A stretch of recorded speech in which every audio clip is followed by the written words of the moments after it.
고민을 거듭하는 것이다.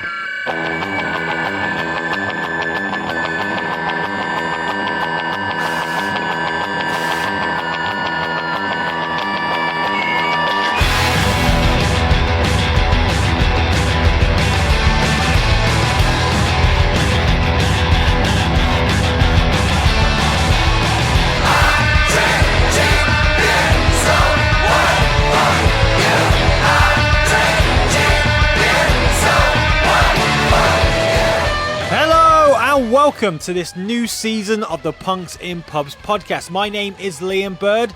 So, we've been away for a short while, but we are back full time for another run of episodes. Because it's a new start of a season, I thought I would go full West Wing and do a quick recap of what the podcast is about. So, apologies to the people who may have heard this before. To the new people joining us, welcome. This is what we're about. So Punks and Pubs is a podcast that I created nearly 2 years ago to curb my depression. Punk has always been that one stability that's been ever present in my life, whereabouts I've had zero stability really. So I wanted to create something that celebrated the genre that I love so much and has given me so much. But I have zero musical talent. It wasn't like I could start smashing on a drum kit and join a punk band and talk about my angst. I don't have that talent. I just don't have that talent. But my talent that I do have, or did have, and still do, I don't know, one of the two, my expertise in radio. In my youth, I used to work on a now defunct BBC Radio 1 show called The Punk Rock Show with the king that is Mike Davies, big up Mike. So from then on, I went to have a mildly successful career making radio documentaries for the BBC. I no longer do that for a job, but my passion for good audio and creating enjoyable content has always been with me. So in my hour of need, when I was really fucking down, I decided to push my two passions together, punk and audio, and create this podcast. So the podcast has a very loose concept. I will go and speak to anyone who has some form of connection to punk rock. So you will see from the past 42 episodes that I have talked to politicians, breweries, t-shirt printers, record label owners, and of course punk rock artists. So yeah, that's basically it. The show's bi-weekly, so you get a chance to catch up with other podcasts that you cheat on me with. It's okay. I'm quite open to having a wide open relationship, let's say. One thing I am going to change though this season, so yeah, by the way, that's the podcast. So one thing I am going to change for this season is so instead of playing out bands like I normally do, so new bands usually play out the podcast, what I want to do is use this platform, this podcast, to promote more of the vast world of punk rock. The work that you are hard grafting to create something with. So what I want is for you to sponsor the podcast. I don't want your money. I want to promote the genre that has given me so much in my life. So if you're in a band, or if you create a zine, or you're head of an indie record company, or you're printing t-shirts, or you're making homemade hooch, I don't give a fuck what it is. Well, actually I do. Within reason, I will promote it. But I want to promote it. I want to push it out to the Punks in Pubs audience. So, the idea is that I will make a short ad for you at the top and end of the podcast and try and support you that way. I plan on starting this next week, so if this is something you are interested in, sponsoring the podcast, I need you to email punksinpubs@gmail.com with a short bio of whatever it is that you want to promote. Or if you wish, you could record your own ad and send it over to me. It doesn't really matter about the sound quality. You can record it on the phone and email it across to me as an MP3. I will try and clear up the audio as best I can. And you can promote it yourself, so I don't have to do that because, let's face it, it'd be time consuming for me. But I do want to help you guys. So yeah, come sponsor the podcast. Completely free, and it'll open up, hopefully, a new audience. You guys have helped me so much. I mean, getting across Europe, for fuck's sake.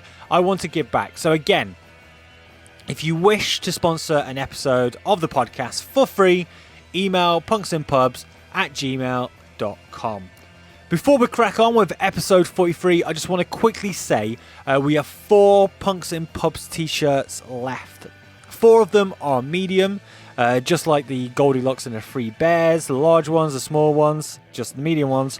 That's not the story of Goldilocks and the 3 Bears, is it? It's cold, hot, or I don't know. I haven't heard that story in a long time. What the fuck am I talking about? Anyway, what I was talking about was I've only got 4 t-shirts left. They're all medium. Once they're gone, they are gone. I won't be reprinting these white ones again. So if you want one of these t-shirts, then please go to the Etsy site and then search Punks in Pubs in the search bar. Simples. That's that. Let's talk about episode 43.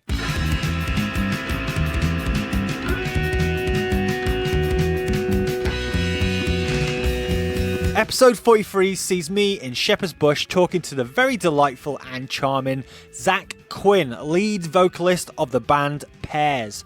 Off the bat, I have to say this, I fucking love this band. I loved them before I met Zach, and they're just fucking phenomenal. If you've never seen them live, go watch them live. They basically encapsulate everything that I love about punk rock. My love declared right there. Anyway, so I caught up with Zach before Pears' support show with the Descendants back in, I think it was late August, and you can expect us to talk about a Japanese superstar, surviving in New Orleans, the concept of Southern hospitality, what's it like being a new kid on the punk rock block and being given advice by the more weathered veterans of the industry, and we also talk about dealing with optimism and hope. You will also meet Lisa, the Pear tour manager, who keeps Zach where he needs to be. And we finish up talking about Zach's other band, Bandaid Brigade, plus some other loads of guff, which is enjoyable, but it is guff. I will pick up back with you guys after my chat with Zach. But until then, people are punks and other people, I present to you episode 43 with myself and Zach. Enjoy. This next song's called Judy is a Punk. Jackie is a punk, Judy is a run, and Brooklyn and the Rollins on the ice compared to and oh, I don't know why. Oh, I don't know why. Let them die. Oh, yeah. Let them die. Oh, yeah. Let them die. Oh, yeah. Let them die. Oh, yeah. Second verse, same as the first. Jackie is a punk, Judy is a run, and Brooklyn and the Rollins on the ice compared to and oh, I don't know why. Oh, I don't know why. Let them die. Oh, yeah. Let them die. Oh, yeah. Let them die. Oh, yeah. Let them die. Oh, yeah.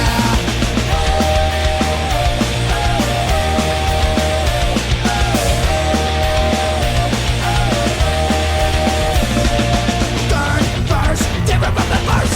Jackie is a punk, Judy is a run, and Brooklyn and the first from the SLA.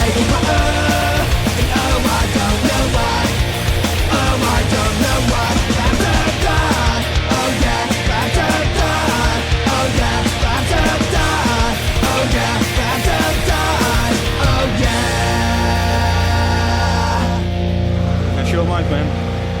Whoa. You good? Yeah. Cool. Right. So we are literally on the road, just outside Shepherd's Bush in a caf, and to the side of me is a man that you will know as Zach Quinn. How are you, mate? I am doing very well. Can you hear me, by the way? I'm happy to be out of the van. Yeah.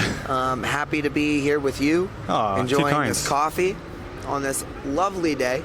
It's a bit gray, but it's wonderful.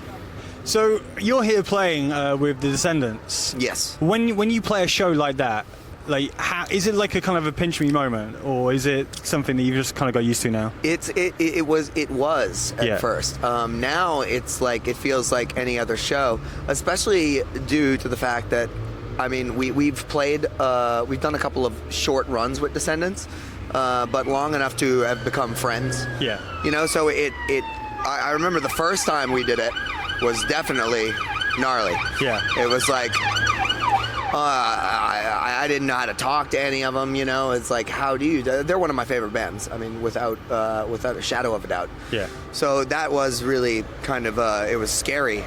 Not even because I think by the time we had played with Descendants, we had played in front of large crowds. That wasn't even scary.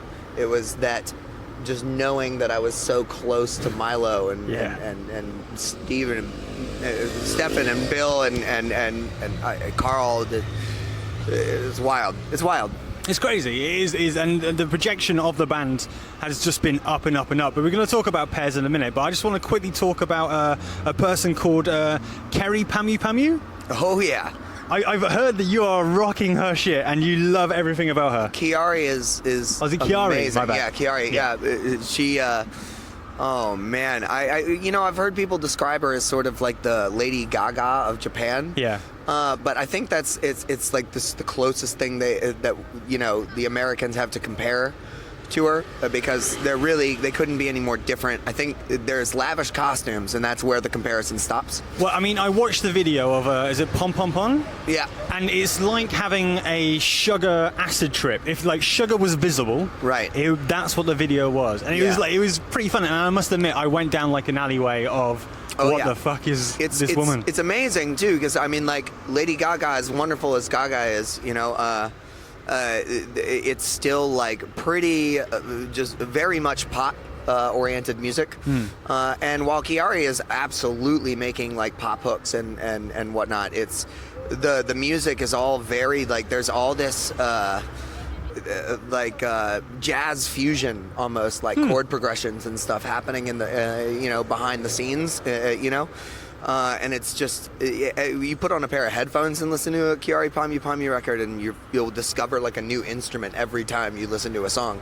It's really fun. So we will insert that song right now into this. Okay, as yeah. just a little, so people understand what it is that we're talking about. Yes.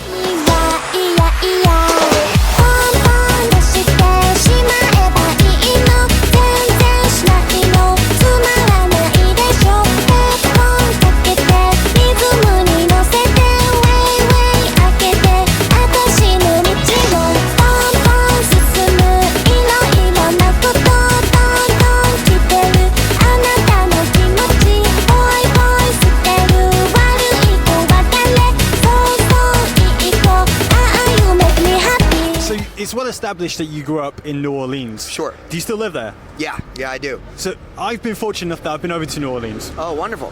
I did a documentary over there, and Oh, what kind of documentary? it was about Southern hospitality. Oh, cool. And if it's a real thing or if it's like a make-believe thing that Americans use as tourism. And what'd you find? I found that because I'm a white British person, Southern hospitality is a real thing.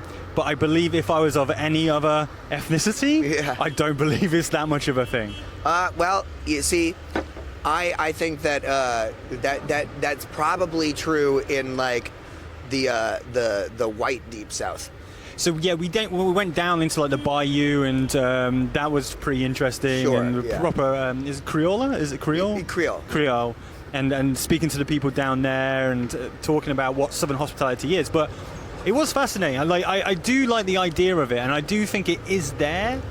But I mean, you're from the South, man, so you tell me. I think that I just tend to believe that white people can be a little everywhere, you know. That's very true. The best kind of, and it's funny, you think of the term Southern hospitality and you immediately think like cowboy hat, but I think it definitely exists more in communities of color.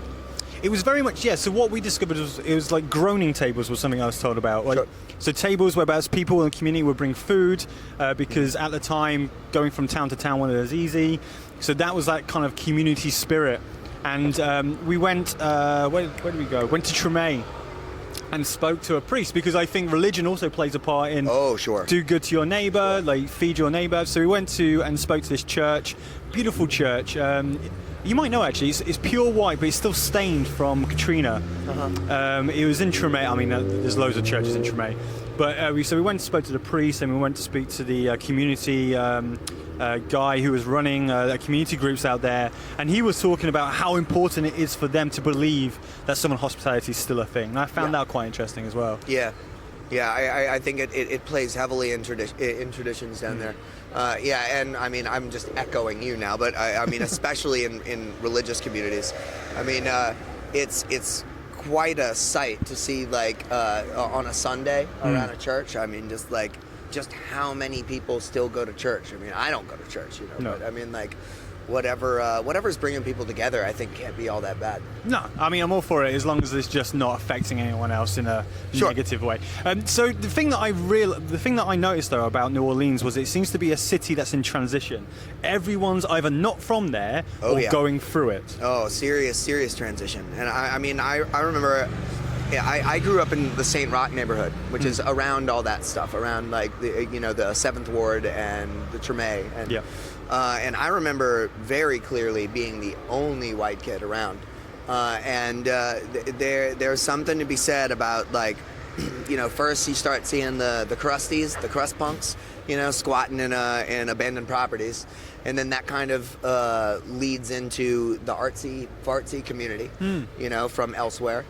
And then, when they open up their coffee shops, Starbucks figures out that there's business to be had, And so it's kind of this like, it goes from like well-meaning to kind of nefarious, like overnight. And I watched the whole thing happen. Yeah. It's been a really interesting time and sad in a lot of ways. That I think, once again, it's like white America's like ability to kind of not acknowledge anything around them and pretend like everything belongs to them. You know, it's not like there wasn't culture before, but now there are people bringing. There was a second line for David Bowie when he died, which I'm a Bowie fan for just as much as anybody else, but a second line for David Bowie is like, that's like, doing one thing from one very specific culture. Yeah. And kind of, making it something else entirely. Yeah, I completely understand that. And the second line for me when I was there was so precious to the people, especially, again, coming back to that community in Treme. Sure. For them, the second line was something that you were kind of bestowed upon. It was something that was... not royalty, but it was like an honor to get it. Right. And seeing that Bowie may have passed through New Orleans a couple of times and played a couple of shows. Yeah. Does he really deserve that? No. No. It's not that it's it's not like, well, fuck him, or whatever. It's more just about like it doesn't really belong there. Yeah. There's no reason for it to be there besides the fact that unfortunately there are like 20 somethings that are going to college in New Orleans, and they kind of just the culture is sort of like they it's like the cultural appropriation, wearing it as a sort of accessory rather than appreciating it for what its very deep and meaningful like roots. So you're now obviously in a punk and hardcore band with Pears, but growing up in that city of New Orleans that's famous for its jazz, its blues, and all that other kind of music, like, was you getting that in your house? Was that something you grew up with, or what kind of music were you listening to growing up, or being forced to listen because it's on the radio, or whoever in the house was playing it? My dad is both of my parents are musicians still to this day, like professional musicians, and my grandfather was a jazz trumpet player. Oh, nice. So there was plenty of New Orleans music around, but my dad is also a mega weirdo, and so he raised me on like the music of Danny Elfman. Danny Elfman, he is, well, specifically what I was raised on. He did all of he's done like basically every Tim Burton movie, the score. Okay, cool. Yeah. And so when I was growing up, that meant Beetlejuice, Edward Scissorhands, Batman Returns, all this really like sort of circus feeling, but also like gothic sort of like. He raised me on some weird stuff. I don't know what exactly led him to do that. I think he just like. My dad's a really great musician, and I think he has a very short attention span. So, like, by the time I was born, he liked Danny Elfman and Steely Dan, and that was basically it. He wouldn't listen to anything else. Because I've heard then, because obviously that makes sense now for the next question, because if you grew up in music, I heard that you were out in, like, the French Quarter playing music on corners at the age of 13. Yeah, 13 is a bit young, but around that age, that's what I started doing. I must have been, like... Actually, when I started doing it, I was like 16. Yeah. Doing it for tips, And usually what would happen is I would make very, very few tips because I was very, very bad. And I would spend it all on booze. Yeah. And every once in a while, cooler, older musician would just be like, it happened more times than I can remember, honestly, where they were like, just come sit by me and we'll split the tips, which was like just them being nice, because nobody was paying for my songs or my music because it was really bad, once again. But yeah, it was really sweet, you know. People like kind of took me under their arm and gave me money for the night, and then I was off. But that sounds good though, because like New Orleans, day is a completely different place to night. Like the way that once the lights go out, that town's vibe just changes massively. Right. So like being a 16-year-old kid playing, I don't know how close you were to Bourbon Street, but there's a lot of fucking pissheads around. Oh, like, I was fairly close. It was the quarter, you know, the quarter's so small. Yeah. Like, it kind of, you throw a stone in the quarter and you can hit Bourbon Street. So did you ever feel like intimidated or any of that kind of shit? Or were you quite kind of like a 16-year-old, fuck you, I'll do what I want kind of attitude? I don't know. I kind of feel like I've never been jumped. I've never been mugged. And I know a lot of people who have. And I think I've just basically, my entire life looked like somebody who has no fight in them and has nothing worth fighting for. Yeah. Or on their end or mine. You know, I don't. It's not like they're gonna walk away with a payday if they beat me up. I've never really had any problems. I think our tour manager right now has said that I'm like a feral cat, and I feel like that's pretty, spot on. And nobody wants to take in a feral cat. Nobody wants to touch a feral cat. And I think that's how I've gotten away with it. You know, I'd walk around like weird parts of town with my guitar at like 4 a.m. and I just looked like I didn't have anything, and I really didn't. So I mean, you can beat me up. It's just going to be an effort of. It's not going to be worth it. I mean, it kind of reminds me of the story. I got mugged at university, and I got jumped by these guys. And I was flat broke, had the shittest phone, and literally when he asked me what I had, I gave him my phone, and they literally said, "Nah, you keep it," and then they fucked off. Yeah, right, yeah. You know, my dad has talked about being afraid when he would get off of gigs and stuff, and it's a different deal, you know. I mean, like, he looks like he has money on him. You know, he's dressed like he just played a professional gig, and he absolutely has his night's pay in his pocket. Yeah, but yeah, I think essentially, like, as long as you're smart in cities like that, you can avoid trouble for the most part. Definitely. So during school time then, were you playing in bands? Like you were saying that your family are musicians. Were you dabbling in other bands? Were you in the mindset of, I'm going to be in a band, this is the only thing I can do? Oh, sure, yeah. I mean, I dropped out of high school when I was 16, but even in like middle school and stuff, I was like, I had like a punk band each year, you know, and it all worse / better than the last, you know, until I sort of figured it out. But yeah, I was doing the band thing for quite a while. I kind of always wanted to do it. I had no idea that I would ever be able to do any of the things that I'm doing now, you know, but I kind of didn't think I was going to live beyond like 21, 22. Was that just because of drinks and drugs and all that sort of shit? Yeah. And I mean, just, New Orleans is a weird place, man. You know, I mean, there's a lot of kind of trouble you can get yourself into that isn't being, you know, beat up. I mean, it's a bad place. It's a great place, but it's a black hole. Yeah. You know, so I don't know. I never expected to exist this long. But I forgot what the question is because I was rambling. That's all right. I mean, it's a podcast. I've never listened to a podcast where no one rambles at any point. Yeah. So what about punk then? So how did punk find you then? One of my oldest friends moved to California for a couple of years when I was young, and then he moved back, and then he brought back with him some, you know, a handful of like pop punk bands from the time. Must have been like 97 or so. You know, so it was like, obviously it was stuff that was popular and on the radio at the time, like Green Day and The Offspring and stuff like that, Rancid. But also it was like Less Than Jake and MXPX and NoFX and like, you know, that sort of stuff.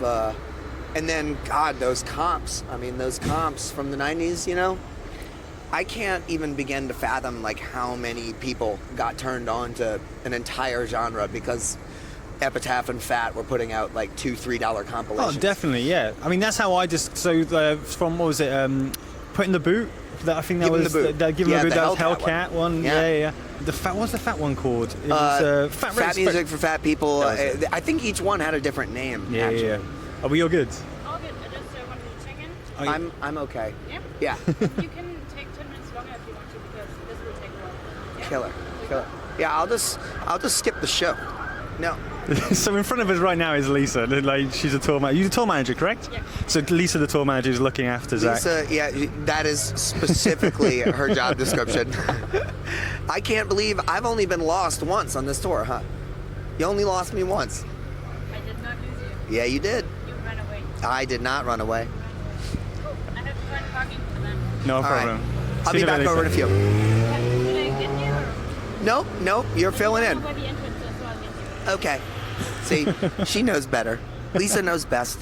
How important is it to have like a tour manager who completely gets you and knows what your attitude is, and she can just kind of ride it? Depends on who you are. Yeah. When you're me, it's really, really important. I mean, like, we're to the point where Lisa will be like, all right, we're stopping. And I'll say, why are we stopping? And she'll say, you have to go to the bathroom. And I'll be like, you are right. I hadn't thought of that. Yeah. So, I mean, yeah, she's really, really, really good. We had this guy named Dante once upon a time. He abandoned us for better paying gigs. Rest in peace, Dante. I hope he hears this.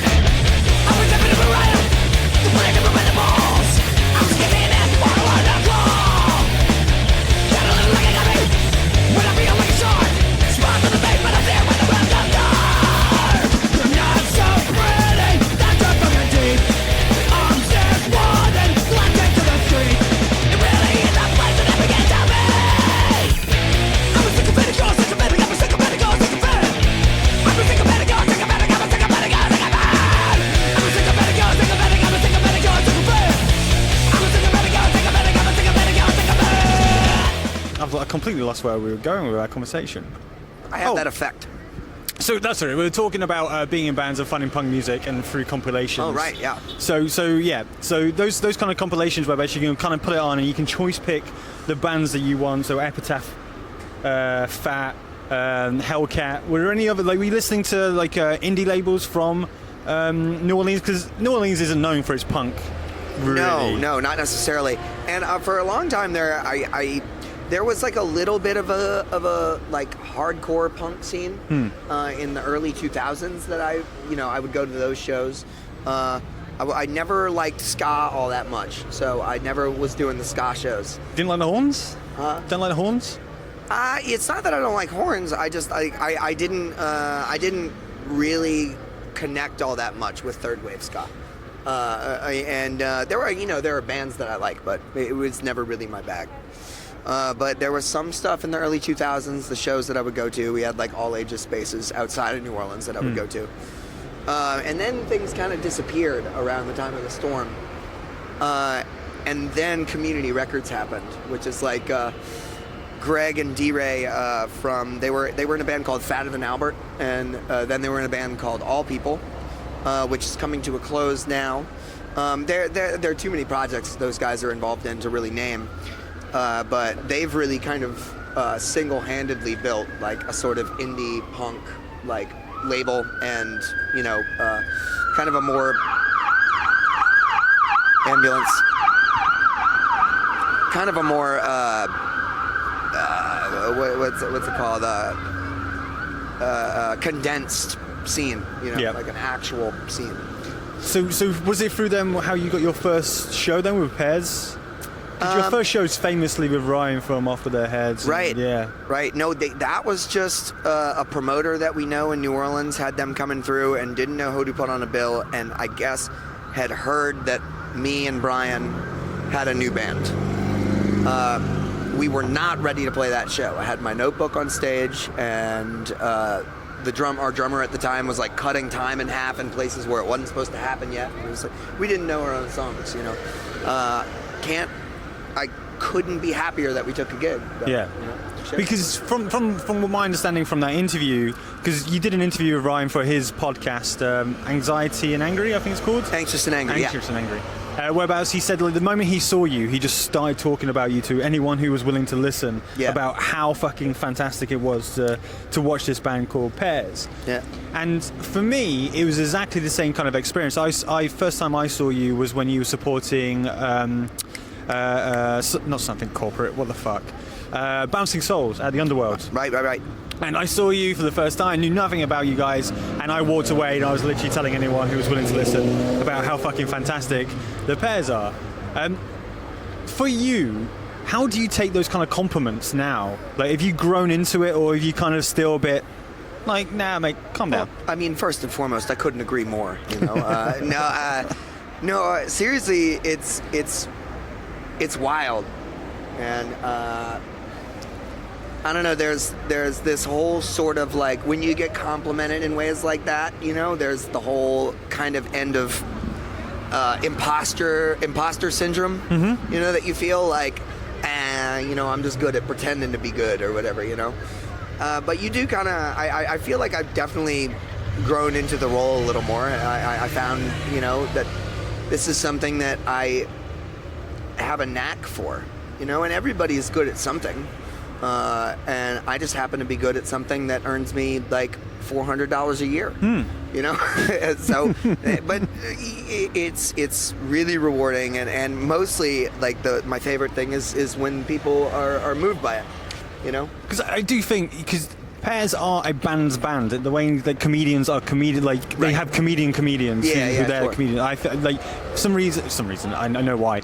Pears are a band's band, and when you are playing shows and you do go out, are you purposely, when you're supporting, going, we are going to be the fucking best band on this lineup and fuck the headliners? Or do you go quite respectfully going, guys, let's hold it back today because the headliners aren't all that great? We'll never hold back for anyone. We never have, and we never will. Mm-hmm. I feel like to do that is kind of like, I don't know, you're doing a disservice to everybody involved in the operation. I mean, yeah, you should always give it everything you got. And headliners, I mean, I think we've definitely played with bands in the past that we've opened up for. Yeah. And then we were really great, and for some reason never got the call again. You know, and I think that has to happen sometimes, you know, of course, especially when you're a band as like animated as we are. But most of the time, I you know, most artists that are in it for the right reasons get excited when they see good things, you know, rather than, you know, whatever weird feelings of like with jealousy or something else, you know.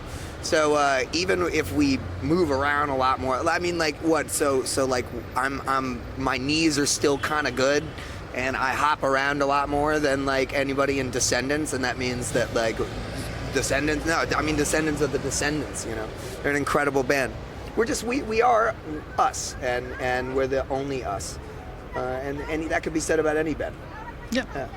So between that year of your first show with Ryan and then signing to Fat, everyone thinks that the Pears has just been up and up and up and up. During that year whereabouts you weren't signed to Fat, I know you was doing stuff with Ryan's label. Were there any points where we actually like, fuck, what are we doing? Like, this is not going well. Or was it just literally a gradual incline? It was kind of more like we didn't really give ourselves time to think about it. I mean, especially in those early couple of years, we were touring 10 out of 12 months a year. So there wasn't really any sort of like forward thinking so much as like just, you know, is the band going to make it to Boise? That's like, that was kind of where our heads were at for a couple of years. But I, at the same time, there was definitely like we believed in what we did. Yeah. We only, I mean, like half jokingly, all the time would be like, well, when Fat picks us up, you know, we'll be able to do this and this, you know, and lo and behold, that happened, you know. And I mean, I'd love to say that I can just manifest things with my mouth. I don't think that's really how it works. But I think like the sheer power of belief can get people a lot farther than they realize. You know, God, if you believe in what you do, you can kind of become unstoppable. You know, and yeah. And having that people around you who also believe in you. Yeah, that's vitally important. Well, absolutely. But nobody's going to believe in you if you don't. Yeah. And that was like one of the big, there's a lot of, you could draw a lot of similarities from like our approach in the beginning to like the sort of ethos of all and the Descendants, the we will achieve all. And, I mean, their whole kind of approach to the way that they toured and wrote records and stuff. We kind of did like a similar thing, and I think we didn't even notice for a couple of months that we were like, oh. Eventually, we were just like, this is kind of the way that Descendants and like Black Flag looked at it. Just never stop, and everything is 100%. And, sacrifice everything for the good of the work. So, at what point were you looking around the stage and going, "Fuck, we are onto something. Like this shit is real. We could actually do this like for a living." Do you remember the time when that happened, or is it still you're still looking for that? I don't know. Yeah, I think that it depends on like what like different levels of a living means, because at one point I think definitely in the beginning, when things were kind of on the up and up, there was this like dream of like, oh man, we might be able to just play music and that's how we can live. And then you kind of like, you get into like the larger music business, and you're kind of just like all kinds of realities are just unloaded on you. Like the music industry in 2019 is not a very financially viable one. I wasn't kidding about $400 a year. That's about what our what's it called, royalty checks are. Yeah. And I don't know how much better that's going to get for a hardcore punk band, or a poppy skate punk band, or whatever the hell we are. I don't know, but I don't know how much there is to be made. But making it, I mean, like playing next to your heroes, even if you got to find another way to work and make money, is kind of incomparable. I've been deemed unworthy of ascension. The deities have rinsed me in rivers. Speculum obliviona. And like a bear trap, one single ocean and pride wide open. Hinged by spine. From my mangled form, my heart begins to lift. Ribs are built for breaking by design. Came to send up on the southeast fire. Every smash was so to lead us home. Get not face the drums of thoughtless soldiers. I've got a future, promise of freedom and pride. When did you get that call then from Mike? And do you remember what he said? And were you just like, fuck off, this ain't Mike? No, I knew it was him because I had been told that he was going to call. And naturally, he called me at like 1 in the morning one night in, I think it was like in April. And we had just gotten off of like a 9-week tour. And I had run off to like rural Alabama to stay in this cabin and just kind of decompress. And he called me, and I remember nothing because it was just so fucking weird, to be talking to somebody who's like, to have a voice address you that you've been listening to just blah blah blah since you were like a child was like such a bizarre experience. I blacked out. It was like one of those things, like I hung up. And my girlfriend at the time was there, and she was like, what did he say? And I was like, I don't know. And that was kind of the beginning of, like, sort of getting used to the idea of getting to know people who I've, seen as heroes. So at that point, am I right in saying that you were writing halfway through writing Green Star, that you would eventually put out on Fat? That we were eventually what? You were writing Green Star, the album. Album. Yeah, we were writing the Green Star record. Yeah. So you signed to Fat. Did you feel like added pressure now? 150%. Yes. Yeah. That was like, and it was one of those things where we had discussions about it. Like, we were like, well, what do we do?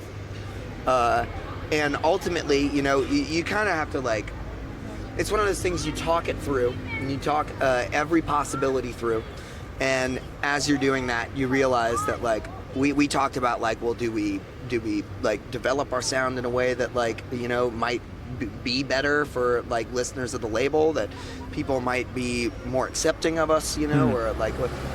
And you do all these things, and obviously, I mean, you arrive at, well, our gut got us here. Why stop trusting it now? Yeah. Which I think is a huge mistake that a lot of bands make. Actually achieving any form of success is not a reason to start changing what you're doing. If anything, double down. Yeah. Because what you're doing is working, and that's what we did. It was hard, and it was tempting to not do things that were more experimental. But I think we kind of broke through that, got through it, made the record we wanted to. So I think your own advice that you gave yourself is probably the best advice anyone listening to this could probably get. But when you are playing, so you sound fact you play a shit ton of shows, supporting and stuff like that. Yeah. You're the new hot shit on the block. So you're gonna get some of the old guys coming up to you and go, "Hey Zach, what you need to be doing is this." Right. What's some of the best and worst advice that you were given? You don't name the bands if you don't want to. Well, this is actually a question I gotta think about, because there's been and I will be one of them one day, but every old guy that's played music his whole life has tons of advice they want to give you. That's a tough question. We can come back to it if you want. Yeah, we're gonna have to come back. Yeah, There's too many instances. I gotta think about which one is my favorite. So, like, Anxious and Angry podcast, I tell everyone, just go and listen to it, download it. It's such a good podcast. Yeah, it is.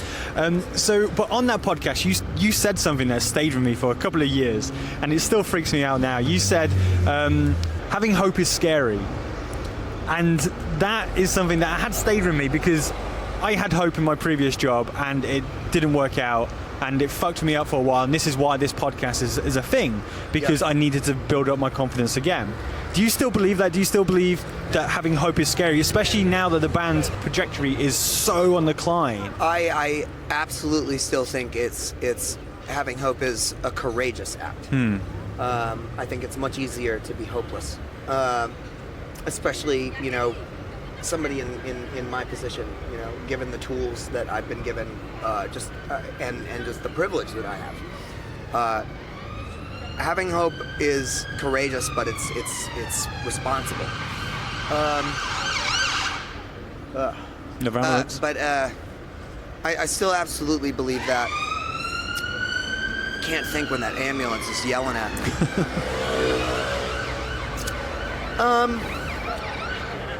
Yeah, it's scary. I mean, obviously, like, being at the bottom, there's nowhere left to fall. I think at one point maybe I was, like, hopeless in a way. Yeah. And you keep moving forward by just compartmentalizing and, like, basically building yourself a routine rather than, like, thinking about it, which was essentially all of the beginning of Pears, was just routine and not forward thinking, but kind of just like show.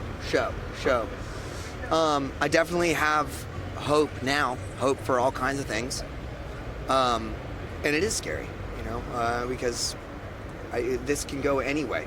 And I mean, like, the saying that our musical career is on the up is not saying that much. I don't know how high it goes. I mean, it's as high as goes as much as you keep, I suppose, it's the audience that you keep finding and they keep discovering. And I don't know, because I'm not in your industry, so it's hard for me to kind of. I know. There are enough bands that are incredible bands made up of incredible people that not everybody ends up happy, And at the end of the day, I mean, isn't that like the number one goal, I mean, I feel like all of this has to mean something for other people and for me, like, in terms of, like, happiness. And where does it go from here? I mean, like where? I'm 30, so it can't. This isn't the end. And I don't know. I don't know what happens next. I hope it's good. You kept saying happy there a couple of times, and because sometimes with this podcast I talk about mental health because it's something that I've suffered through, and I know it's some people have also suffered through it listening to this, and I think it's really healthy for people to talk about it, especially young men, because they just don't do it enough. Sure. And especially in the punk scene that we love, unfortunately there's people who haven't dealt with their own mental health and gone a different route with it. And I know that you've spoken about it in the Anxious and Angry podcast. So if you don't want to talk about it now, that's fine. Oh, but, I don't mind. You posted on Instagram recently when you were in Paris, just basically saying you're having a fucking hard day.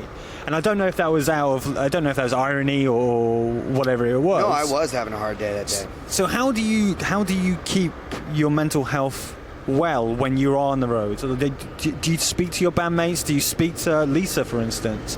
Like, how do you deal with it? Everyone on the team is a different kind of confidant, you know? I mean, the same way that, you know, every relationship that you have is a little different than another, you know? And I think we all serve purposes for one another. We all care about each other very deeply. As far as keeping your mental health together on the road, I don't know. First of all, like, obviously there are some times that there are things happen and you have to fucking deal with them. But mental health is like, it can mean nothing happens and you got to deal with shit. And that, especially now that we've been touring for quite a while, that's usually more the case, you know, because this whole tour operation now is like a pretty well-oiled machine, you know. We know how to do it. Yeah. But mental health doesn't give a shit whether things are going well or not. And I don't know. Medication has helped me a lot.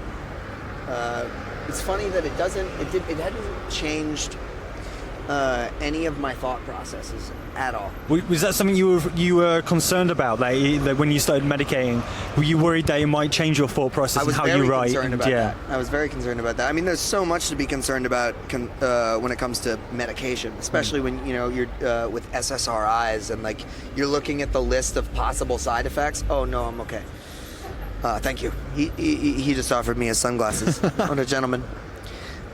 With SSRIs, I mean, like the side effects are like, I mean, it was everything from like complete loss of sex drive to crying blood. Fuck. To, like, it was like, I you know, here we go. Yeah. But no, I was definitely worried that it was going to change the way that I think, but it didn't. It changed the way that I could compartmentalize what I think. Yeah. You know, so I still have the same fucking whacked out, like, spirals of like non-logic, but now I have the ability to go, this is wrong.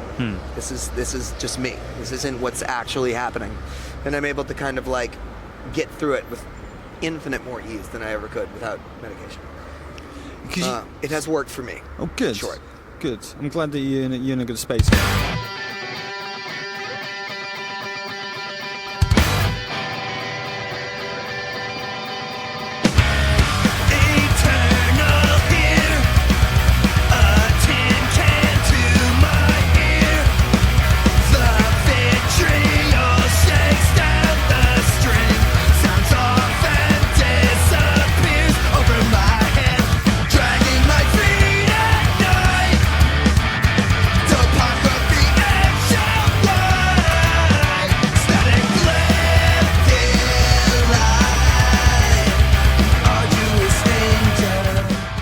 So you did a split called Human Movement, and again in the podcast you spoke about how you felt a bit like you felt tapped out because it was so close to Green Star being released, and you felt kind of a bit of anxiety about doing it. Yeah. At any point did you push back and go, guys, let's not do this? Let's just. I can't do this. I definitely did. Yeah. You know, this was also another one of the reasons that it's been so long since another LP, because Green Star was really like tall order for me. I was like, I maybe needlessly like dumped hours and hours and hours into like making sure that the lyrics especially were like exactly what I wanted them to be. That was a hard one to do, but it ended up being a different thing entirely. You know, trying to deliver like 15 minutes of music, half of a record, turns out is a completely different, experience than putting together an entire piece. So it was different. The writing process was different. It was kind of it was much more bits and pieces at a time, and then just kind of stringing things together.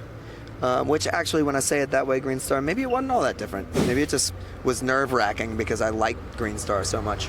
It's a cracking album, mate. Still a reason that, doing another LP is scary, but we're getting ready to do it. Oh, good. And we're going to come back to that question in a second, though. So I understand Brian, who's your guitarist, is a budding stand-up comedian.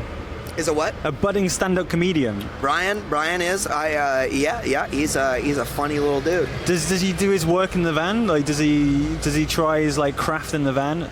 Oh wait, do you mean like an actual stand-up? I read comic? that he's actually trying to be a stand-up comic. Yeah. Oh no, he's not doing stand-up. Nah? No. I'm closer to doing stand-up than he is. Like, I think, and by closer, I don't mean that I'm funnier than him. I mean, like, I actually have considered it. I got to take off my coat. That's okay, man. I suppose it is kind of the same, though, because you're up on stage and, whenever you're communicating with the crowd and you want to crack a joke, I mean, that's got the process of a stand-up comic, isn't it? Right. And since I started taking meds, I started yapping. Now I feel comfortable to do it, And I've thought about it a little bit, but it feels like a little I don't know, the idea of doing that seems a little like a tangent that I don't necessarily need to go on. I feel like picking up a second art medium at 30 when I've dumped so much time and effort into one seems a little counterproductive. Yeah. But at the same time, I mean, like, if something, if something feels good, then do it. Obviously, still got a creative juice going because you did your 1 week record with friend of the pod, Joey Cape. Yep. And you're doing Bandaid Brigade. Yeah. Which is a bit of a disco vibe, which I'm enjoying. That song is. Oh, I can't wait for people to hear more of it. It's kind of all over the place. Yeah? Yeah, very much. It's a very radical record. So why have you decided to try and mess with sounds and instead of going just sticking to Pears, hardcore punk? Mostly it was just that record never would have happened had I not made such good friends with Brian Wallstrom. I mean, that's where that came from, our mutual love for all kinds of music. And I've just really haven't had a partner before that was interested in if I go, do you want to do a disco tune? Nobody has ever said yes before. Yeah. You know what I mean? So it's something really kind of special about two guys that both have a vested interest in punk rock and we part of that world that also want to do a disco track. Yeah. That want to record something that sounds maybe like Foreigner. Or whatever. The Genesis is kind of the one that was all over the record that we kept comparing it to. I just haven't had that partner yet. And are you enjoying that ability to be able to flex your creative juices and really go in a different direction? Oh my God, very much so. Yeah. Very much so. If anything, I mean, it was making the Bandaid Brigade record that finishing that was, I think, super important. When it comes to arriving to being ready to do another Pears record. There needed to be some sort of hard break. And all of a sudden, it was like I had fresh ears and eyes at the Pears project, and kind of started getting an idea of what I wanted to do, at least on my end. So this will probably go out in October. So when you recording now? I mean, what's recording the process? In September. So yeah. By the time this airs, we will have recorded the record. That's a funny thought. Wow, creeping up. And do you know when you might release it? Not sure. Yeah. We're doing everything one thing at a time this time. Every other record we've ever made, there was a release date before we'd even touched it. We're not doing that this time around, because you never know what kind of snafus you'll hit. Though I don't really see any scenario where we're not finished with it. I would imagine January, February, something like that. Snafus, I'm taking that word away from you. That is a cracking word. Love it. So come on, last question. Best and worst advice you were given? Oh, okay. Zach is looking off in the distance, thinking very hard about my question. The worst advice I was given was probably that Pears needs more choruses. Any reason why they said that? Probably because they like choruses, and I do too. I like choruses just as much as the next guy, but I don't think that's what Pears was put on the planet for, Yeah. The best advice, it's so kind of not interesting and not it doesn't feel deep, it feels cliche, but keep doing what you're doing. I think that's really, it's such great advice for anybody. If you can figure out how to trust your instincts, then you're gonna inevitably make something that only you can make. Imitation and trying to live up to somebody else's vision of what you can be is the easiest way to fail. Nobody can be you the way that you can be you, and don't let anybody tell you how to be you. Zach, keep on keeping on, man, because the shit you're doing is just amazing. I'm really enjoying it. Thank you so much. And thanks for your time, babe. Thanks for having this conversation. My pleasure, man. Trapped in misery, a mirror of my world. From this suspect my film. Lonely into bleeding, swim like buzzards in the sun. Don't hold me to sleep in my crib. I dream of you and then I dream of something else. I lost your people, so what's more? Pretending failures, I have failed once again. The kiss that I cannot ignore. Inside of this crater, I have come for tears. For any small slither moments looped, we bled. I wanted to save you. Haven't the strength to save us both. I long to be near you. The ship is now miles out from my coast. I still get your messages. The flickers of light will bring you back. What was almost blinding, takes only to black. Thank you to Zach for taking the time to chat with me and chill with me and have a nice coffee. Go give him a follow on Instagram. He's got the best fucking Instagram name. It's Zach Quinstagram. It just makes me laugh every time. So that is Zach Quinn Stagram. So Stagram at the end of Zach Quinn. And keep an eye out for that new Pears album in the new year. And check out Bandaid Brigade. You won't be disappointed. I think there's only a couple of tracks out there at the moment, but I understand an album or EP is not far away. If you're interested in listening to my documentary on Southern hospitality, you can still listen to it, surprisingly. It's been out now for about 2-3 years, I think. You can listen to it on BBC Sounds if you're in the UK. If not, you might have to do a bit more hunting. It is presented by the funniest fuck comedy god that is Rich Hall. There will be a link on the episode of the bio on the phone that you have right now of this episode, so you can check it out on there. Also, I'll post a link across the Punks and Pubs social sites at Punks and Pubs. Go give us a follow. We've been away for a little while, so go and show us a little love and go rate and review this podcast wherever you listen to all the other shit that you listen to. Lastly, don't forget that you can sponsor the next episode of Punks and Pubs. Just email punksandpubs@gmail.com for more information. Right, that's it for this episode. It's good to be back. Thank you for sticking around for so long. We didn't intend to be away for this long, but shit happens. We're essentially starting again. If you don't know what I'm talking about, go and look at our social media posts.